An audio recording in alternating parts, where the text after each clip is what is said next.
to our event, and it's my pleasure to welcome our guest speaker, Nancy Young. So here she is, guys. Hello, everyone. Can you hear me okay in the back of the room? Yes? Okay, if I start getting a little quiet, just do a little wave, and I'm happy to try and project. This is a nice big crowd.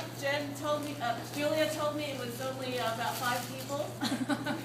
So I'm pleased that there's so much interest in writing and publishing. And I can tell you, I wish I had someone telling me when I was in high school about the whole path of being a writer and publishing.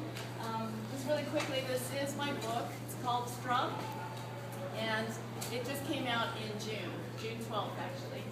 And so it's been my pleasure to be kind of taking it on the road a little bit. I live in Los Angeles, so I've been doing most of my talks there, and this is kind of the first one out of LA, so I'm really pleased to be here. I'm particularly pleased to be talking to future writers. So I assume that you're here because you're interested, or you're good at writing, or you're really kind of just exploring the whole concept of publishing. So you come to the right place. My experience is so recent. I did publish, almost 10 years ago, I published short stories in Australia, where I was living and working at the time. And I've published a lot of annual reports and business plans and kind of corporate writing. So this is really my first foray into creative fiction writing and taking it to a publisher and getting it published. So it's kind of fresh in my mind. If you have any questions, don't hesitate. So I'll just start with a little bit about the book itself. And actually today, what I'm going to cover is, I guess, the whole experience of publishing, and hopefully giving you some advice, just to give some advice on the whole process to aspiring writers like yourself.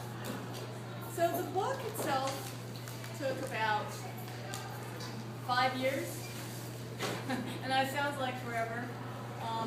I started writing this when I was still living in Australia, and it was kind of the time in my life where I had a career of about 25 years in arts and cultural development overseas.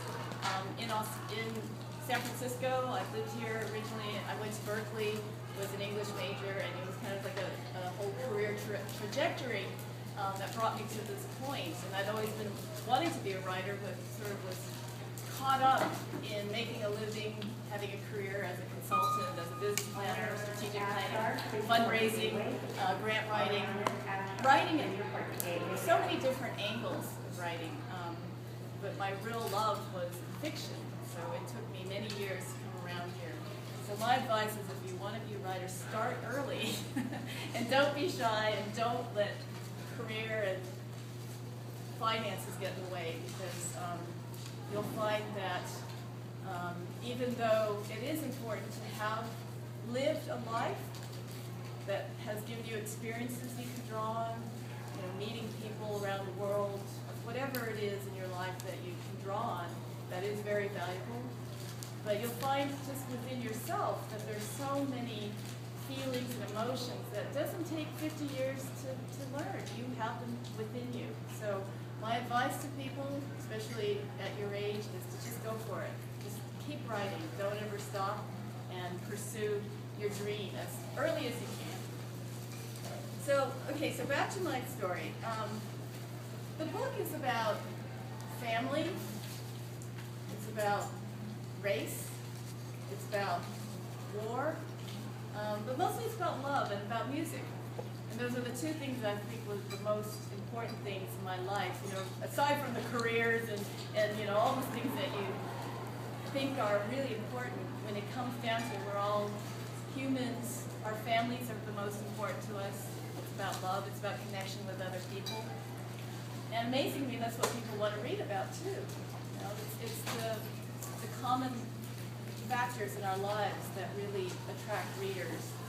And I've had people say, oh my goodness, this book is so complex, it has so many relationships, it has a lot of tragedy, it has war, it has wonderful uplifting experiences as well, and it really takes you on a journey. So the book really is about journeys, and it draws on a lot of experiences in my life. You know, I've traveled about 30 countries in my life. My family had immigrated to the States when I was 2 years old from Taiwan. Some of you probably had that similar experience. And you draw on that. You draw on those experiences in your life, and not just the good, not just the happy, beautiful things, but on the really hard things, like about trying to fit in if you're an immigrant, or about having difficult relationships with people that may not share your life view or understand your family or even understand your language. And those are the things that are the most important to write about, things that are actually the most difficult and that require you as a writer to interpret the meaning of those experiences that you have, no matter how difficult they are, because those are actually the most meaningful. And you'd be surprised, almost everybody shares those difficulties. You sometimes think, especially at this age, that you're the only one that might feel lonely or suffering from anxiety or insecurity. Everybody, every human on the planet experiences that at some point. And when you write about it, it allows the reader to appreciate your commonality as humans. Your commonalities in struggle, your commonalities in emotional hardship, and those are the things that help people. And when you write, I always think that you want to either educate, or you want to help, or you want to just express in a beautiful way that uplifts. So as a writer, that is your role, to take a reader through a journey that allows them to do one or all of the above. So when I wrote this book, I really wanted to write about journeys, whether it's a personal journey or a historical journey, but it's also very personal. And as a writer, you have to kind of weigh up, like, how much of your personal life do you want to reveal, right? Because you become a public persona when you publish something, you put it out in the public realm. And everybody feels they have a little bit, they know a lot about you suddenly. They read your bio, they read your story, and they ask, okay, so what part of it was, true? And I say, none of it was. It's all fiction. But in reality, all of it is about the person who wrote it. And so you have that opportunity to change it, to reveal it, to make it more interesting than it really was, or to actually tone it down. Because sometimes, as a writer, it's not just about the shock value or about, like drama, but it's the subtle things, it's the little things, it's the fine details that really make you as a writer shine. If you can explain something that's so subtle and yet really touches someone, or, as I said before, helps them in some way, teaches them something new, then you've really succeeded as a writer. So that's a little bit about my book. I didn't reveal a lot about the plot, but just probably in like 20 words or less. It's about a young deaf woodworker who lives in Quebec, Canada. And one day he wakes, or actually he's still asleep, and he hears this music. He's never heard music before because he's deaf, right? But this music draws him out of his house, and he goes into the forest in Quebec, Canada. And you find out as a reader that it's his great-great-grandparents who come back really to share the gift of music with him, and to also take him into the forest, to the place where they have met 100 years ago at this tree, this 800-year-old tree. And he's a woodworker, so he follows the music to this forest, this tree, and as he's standing there, the tree just topples and falls, like literally at his feet. And I mean, it's like this huge, dramatic, very dangerous situation, but he gets out of it. And then he figures out a way to come back and take a piece of the tree back to his studio. And he makes two guitars. Because music he's just discovered. And the story is very complicated, but the story then goes on in time, and you meet these great-grandparents, and you find out their story. One was a Native American, and the other one was a French woman. And they weren't allowed to be together 100 years ago. It was difficult race relations at the time, but they found love yet. And so the story goes back in time to their parents and their great-parents, and it goes back about 150 years. And then it comes back into the modern period, and it follows the guitars. One goes east, one goes west, and they go around the world, and they call to each other, because it's the spirits of these two lovers. And the story then goes to Asia, goes to Europe, and eventually, I won't give it away, but they do eventually come together, and it ends in Australia. So, okay, so that is a little bit about my book. You can find it on Amazon. I was telling you through Barnes & Noble. A couple of the publishers called Inkwater Press. It's sold on Powell's Books, and there's a lot of online versions. There's the ebook reader and so forth. And that's an important thing, and I'll talk about that later in terms of publishing. You need to get as many venues. And online is probably the most popular to date. The old hardback is almost extinct. Paperback's still around, but pretty soon everything's going to be on ebook. So there's still a lot of argument about which is better, the hard copy or the e-copy. And I think your generation, it'll probably be all ebook. And I guess people in my generation are so used to having the book, libraries and the hard copies. And that's a really hard conversation that we're having about whether electronic media is going to take over, and we'll no longer have the face-to-face talking to people or telephones or anything. It might just all be texting. But think about it, it's still the written word. And as writers, even if we're all just blogging tomorrow, writers are going to have the most important role in the world, even into the future. So I was asked, probably don't have any questions at this point, but if you do, just go ahead and raise your hand. I was asked to answer a couple of questions in terms of writing. So the first question was, what advice would you give to those who love to write? So I was thinking about this last night. I think the best advice I would give to an aspiring writer is to be a good observer. Yes, you have to write regularly. Practice makes perfect. But you have to be able to kind of have an open mind about everything you do. Because you don't know what's going to become a memory, right? Like this session might become the most important memory you have in 20 years. You never know. Or maybe when you go back to fifth period or whatever, something somebody says could become material for a future book or an article. So just be open and observe. Observe what people say when they say it to you. Think about what they say. Anything anyone says often has maybe a subtext underneath what they're thinking. So as a writer, you should always be thinking that don't take everything on face value. Right? Someone says something, even if it's like, hey, I went to see a movie last night and I hated it, or I loved it, or whatever. As a writer, you should think, okay, so that person had a bad experience. Was that because the movie was really bad, or maybe he was on a date and it went really bad? There's so many layers to anything that can happen.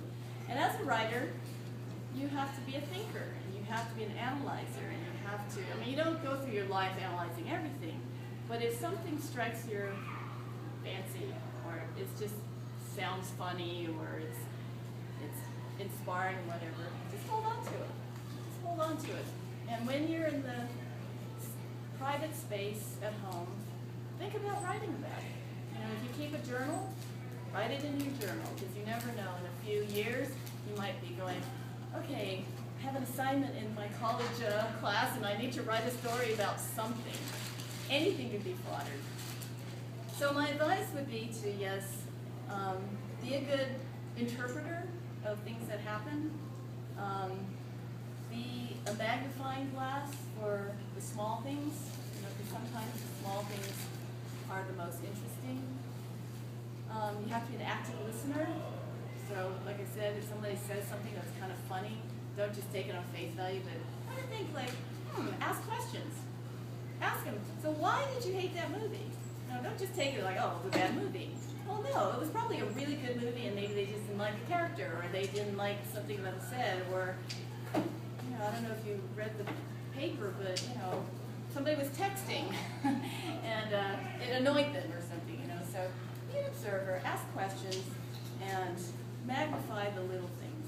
That's what makes a really good writer.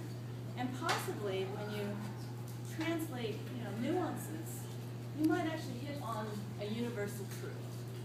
And that's the most important part about good writing, is that it isn't just about, it is about everyday things, but it's highlighting that everyday occurrence or event or sentence or something that someone said and finding a universal truth in it.